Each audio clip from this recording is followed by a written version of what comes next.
everyone. You're all welcome to today's class. Today we are going to be taking a topic titled Law of Indices in Mathematics. So let's begin. Please ensure you subscribe to this channel even as we continue the classes. So first thing first is the following laws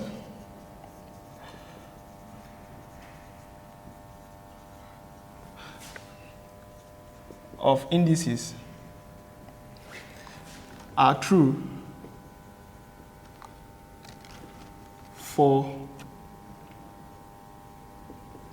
all values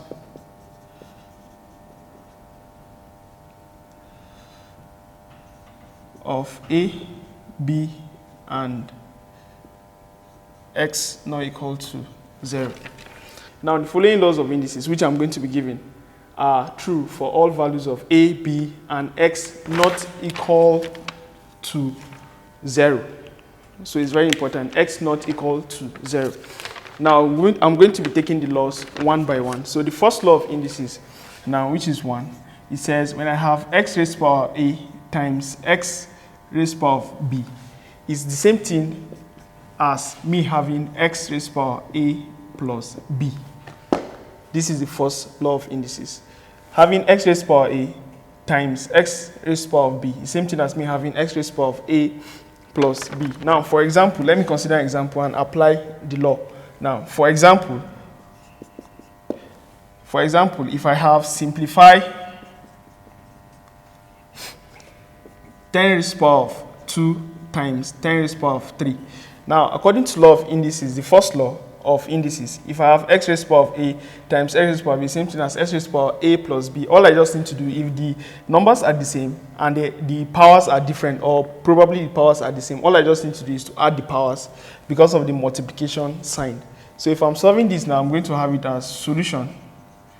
I'll have it as 10 raised to the power of 2 times 10 raised to the power of 3 is equal to 10 raised to the power of 2 plus 3, which I will have it to be equals to 10 raised to the power of 5.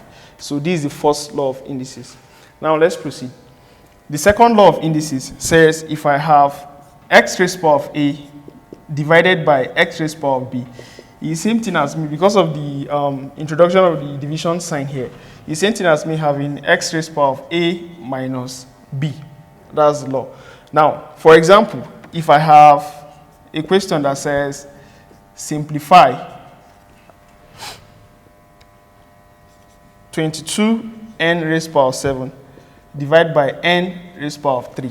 Now, looking at this question, the coefficient of n raised to the power of 7 here is 22. Why the coefficient of n, 2n raised to the power of 3.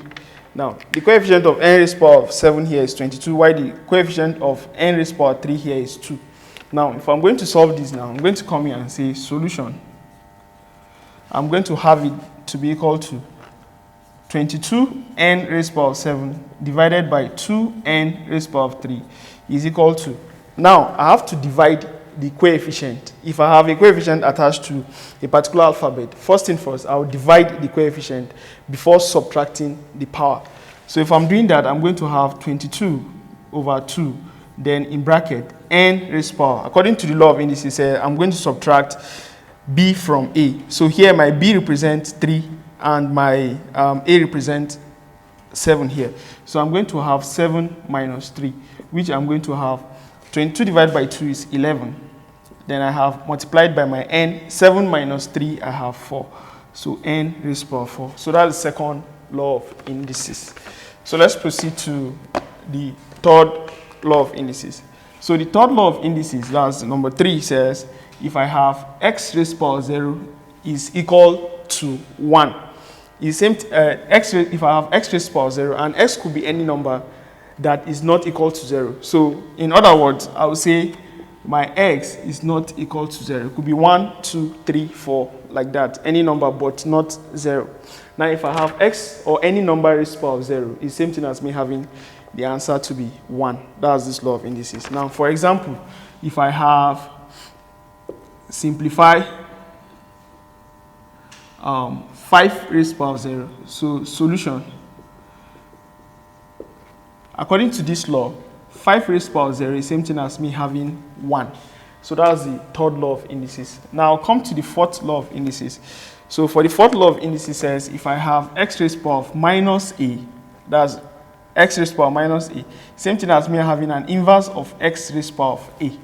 Because the minus a there is the same thing as inverse of x raised to the power, that same power. So it's same thing as x raised to the power a. So example, if I have simplify 5 raised to the power minus 2. So simplifying 5 raised to the power minus 2, I'm going to have it as solution. I'll have 5 raised to the power minus 2 is the same thing as 1 over 5 raised to the power 2. So here 1 over 5 square is 25. So that's my answer pertaining this fourth law. Now the fifth law of indices says if I have x raised to the power of a bracket b, is the same thing as me having this particular rule is known as the product rule of indices. Now if I have x raised to the power of a, then all in bracket b, all I just need to do is to say my answer is equal to a times b. That's this very law. So for example, if I have a question that goes this way, example, if I have simplify x raised to the power 2 in bracket 3. Now if I'm simplifying this, I'll have it as solution. I'll have x raised to the power 2 in bracket 3 is equal to x raised to the power 2 times 3. So 2 times 3 is 6, so I'll have x raised to the power 6. So this is what this very law of indices is saying. So I'll move to the sixth law of indices. Now for the sixth law of indices, it says if I have x raised to the power 1 over a, x raised to the power 1 over a is the same thing as me having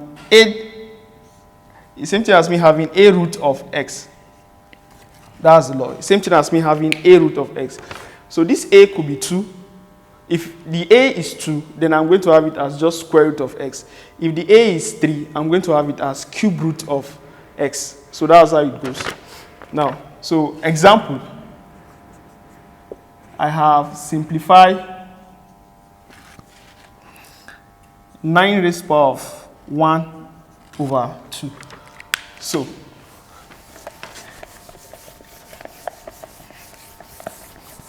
in this case, having 9 raised to the power of 1 over 2, now solution, I'm going to have it to be 9 raised to the power 1 over 2 is equal to square root of 9. So my square root of 9 is plus or minus 3. So I'll have it as plus or minus 3. So this is my final answer. Then I move to the last law of indices.